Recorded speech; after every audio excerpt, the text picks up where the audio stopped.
What's going on, guys, and welcome back to Gunshot Gaming. I'm Tito Rosado, and I'm sure by now you've seen all the headlines about PSVR2 sales and how they're off to a slow start or they're such a disaster. But the problem with a lot of these articles is they're only focusing on one thing that's telling them that the sales are bad. So what I've done is I've focused on everything else that they're not talking about, so I can bring that info to you so you can better understand that sales are actually doing pretty well, and also why I think you should invest in this headset. Let me explain. So the reasoning behind a lot of these negative articles is because it was recently announced that Sony has sold 270,000 units of the PSVR2 since launch of February 22nd, 2023. Now we're barely a little over a month into the life cycle of this headset and it sold 250,000 units, which in my mind, I'm like, wow, that's pretty good. But no, everybody's like, that's terrible. It's real bad, because they're all honing in on this one article from way back when talking about that Sony was reportedly looking to produce 2 million units for launch.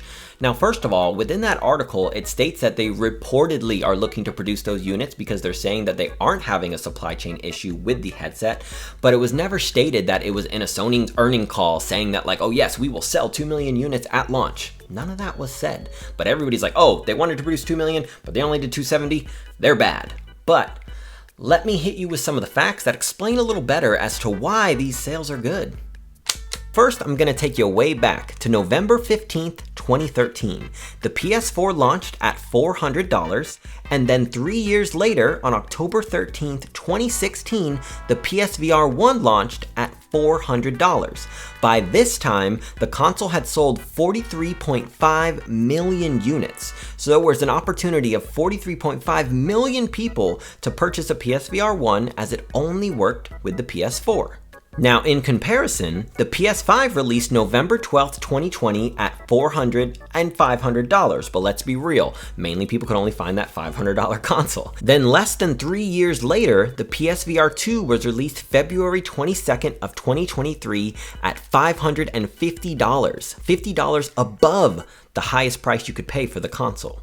Now, as of January 4th, 2023, Jim Ryan had announced at CES that PS5 has sold over 30 million units. So not only is this 13.5 million units less of how many PlayStations were out there that were compatible with the PSVR2 compared to the PS4 and the PSVR1, but also 10 to 15% of PS5s that were sold made their way to scalpers. So that's anywhere from 3 to 4.5 million consoles are not with a customer, but just with a scalper. So not only did the PSVR2 have a significantly less amount of people to sell to due to the issues with people getting their hands on a PS5 console, but also due to the pandemic and so many other things going on in the world, we are in another global recession where people can't spend as much money on fun things as they have to have money just to survive. Now, for the biggest factor that I believe is affecting sales the most that nobody's talking about, it is the Quest headsets. Oculus Quest 1 was released May 21st of 2019 for $400, 3 years after the PSVR 1.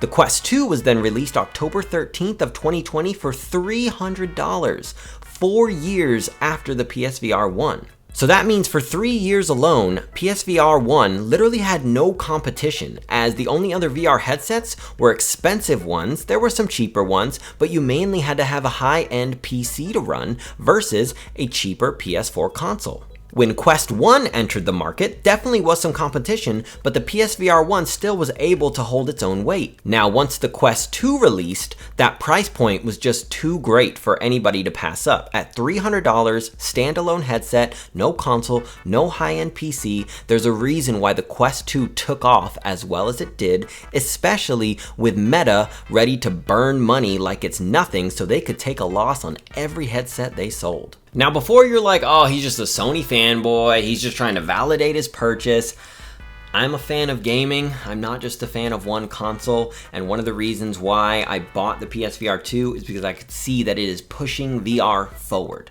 and that's what I'm about, something that pushes genres forward, that pushes gaming forward. So the facts I just gave you were, like I said, some of the things that people just aren't looking into, because I think there's a lot of reasons that are more behind as to why the console isn't selling like crazy, but it's still selling great. I mean, 250,000 units are out in households right now. But But also, there's still some other things. If you go right now to Target.com, BestBuy.com, even Amazon, you can't purchase this. I literally just today went and tried to look at all those websites, can't find it anywhere. On Amazon, or sorry, on Walmart, there was somebody selling it through like a third-party thing for like $900 for the Horizon bundle, which is insane. You have to go to the PlayStation website in order to purchase it, which that's something that I just don't understand. I don't know if they had an issue with getting it to other retailers. Once again, the pandemic, having an issue with how long was it before we actually saw a PS5 and Xbox Series X on shelves in the store. But that's another thing that I think is also affecting this. Also, some other things to put it in perspective, as of 2020, the PS4 had sold over 100 million units, and the PSVR1 had sold 5 million units, so 5% of their player base had purchased the PSVR1. Right now, with the sale of 270,000 units of the PSVR2 versus the 30 million PS5s that have been sold so far, that's about 0.9%, almost 1% of the player base. But I think Mateo11 said it best, amazing VR YouTuber. If you don't watch him, go check him out. VR is a marathon, not a sprint, right? We're not just gonna rush out there. It's still a new medium. It's still something that a lot of people are getting into for their very first time. And also, as I mentioned about the Quest 1 and the Quest 2, as of March 2023, there's over 20 million Quest headsets in households right now. 20 million. Remember, when the PSVR 1 came out, there was none. Zero. No competition. Now, this has a lot of competition to go up against, and I think that's good because the PSVR 2 is also bringing some more competition, and that's why I think this is a headset we should support, because it's also a company that is focused on gaming. Sony is all about pushing gaming, right? Yes, they're starting to get more involved in shows and movies and all that stuff, right? But when it comes down to it, they have also pushed gaming so far. When you look at The Last of Us, God of War, Ragnarok, like the Uncharted series, right? They are taking it to a whole nother level. And I know if we truly invest in the PSVR 2, they will invest back, right? Because I know people are already afraid, seeing those articles of like, oh no, it's the PS Vita again, right? They're gonna put it out there, not support it, and then it's just gonna get crapped on, right? But getting some time with this already, I've been loving my experience with it. I almost forgot how comfortable these damn headsets are after messing with the Quest 2 so much and having the heaviness there. The screens are beautiful, the controllers are great, and going through Horizon Call of the Mountain, while I get that a lot of people were disappointed by it because they just felt like it was a climbing simulator, it was still a beautiful, very fun game. Granted, yes, I would have enjoyed more of it, but it's an experience that once again is pushing the genre forward, right? It's showcasing what can be done in VR, how great things can look, and I'm hoping we continue to get full-fledged AAA VR games, and Sony's gonna be the ones to do it, because the Quest 2, we get a little bit of things here and there, but also, you look at the owner, it's Meta, Facebook, Meta, whatever you wanna call them. They're so focused on the metaverse, and I don't care. I don't care about the metaverse. I don't care about having this ecosystem, this world, this VR, like, just give me great, fun games to play in, because Meta is burning billions, with a B, billions of dollars every year focusing on the metaverse, when imagine if they could have took that money and put it into creating some great games. Like, we could have gotten something amazing with all the money they wasted on their stupid Horizon Worlds, their crappy app within the Quest 2 that's just terrible. That's why I've been championing this system, as I believe this headset is something we should support, but I know it's also a hard ask, right? It's expensive. So I'm saying, like, don't go into debt, don't waste your money if you don't have the money, right? Pay your bills. But if you have the money to spend, and if you don't already have like another headset, like, I highly recommend the PSVR 2. I'm loving it, and I'm excited for the future of it. Granted, I'm always an early adopter with a lot of technology, so I understand why people want to kind of be on the fence or hold off until they see what it's worth.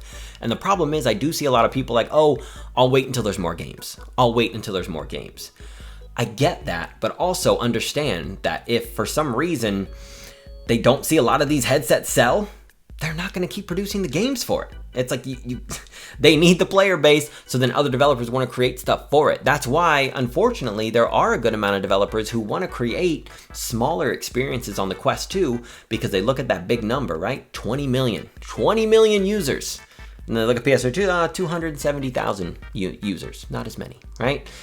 But I think that's where, if this is something you want to see push forward, if you enjoy competition, if you love gaming, this is the headset for you. And I can't recommend it enough. Like I said, I'm loving it so far. I have been streaming some stuff on both Twitch and TikTok. If you want to go check those out, you can see some more gameplay of it. And I will say, every time I was playing Horizon, streaming it, every single time somebody jumped in the stream, I had so many people ask me like, wow, this game looks gorgeous. Like, there's no other VR game I've ever played where people have been like, oh my God, this is insane. Like, yeah, they've had a lot of fun. It looks really cool, or it's fun, but literally like stunning looking graphics. And I'm excited for how PlayStation can continue to push that forward, because man, if we can get more of their IPs in VR, right? God of War VR, Uncharted VR, Last of Us VR, Spider-Man VR, I mean, maybe you'll throw up, but you know, you can still have some fun there. But I'm excited for the future because I enjoy all aspects of gaming. And while I don't think VR will ever truly take away like your couch gaming, right? I'm always gonna enjoy sitting my ass on my recliner and just staring at my TV with a controller. But every once in a while, I enjoy that new experience. And my goodness, I have to say, playing Gran Turismo 7, I'm not a car guy. I don't care about cars, I don't like cars. But playing Gran Turismo 7 with the pedal and wheel in VR is the best racing experience I've ever had in my life. Like, it is truly a racing sim. It feels phenomenal. And I've always been like, oh, I want to get a cool racing sim, like set up a thing with the TVs across, but now I'm like, I don't need that. Why do I need that? I can go into VR now where I am in the car. Like, it feels so much better than I could have ever wanted, and that experience has really kind of got me excited to play Gran Turismo. I've never been into Gran Turismo. Now I'm like, oh, I can't wait to play through. I want to unlock more cars, even though it is a little bit of a grind, because as you've seen, Gran Turismo 7, yeah, a little grindy there, but I want to get all the tracks and all the cars because it is just such a gorgeous looking game and so much fun. And as you can tell, I'm maybe a little too passionate about VR, right? Because I could keep talking, and I know you're like, all right, end the video, Tito. We're over it. You hit us with the facts. You let us know why the sales are doing good. But if I didn't convince you enough, feel free to ask me any questions down below.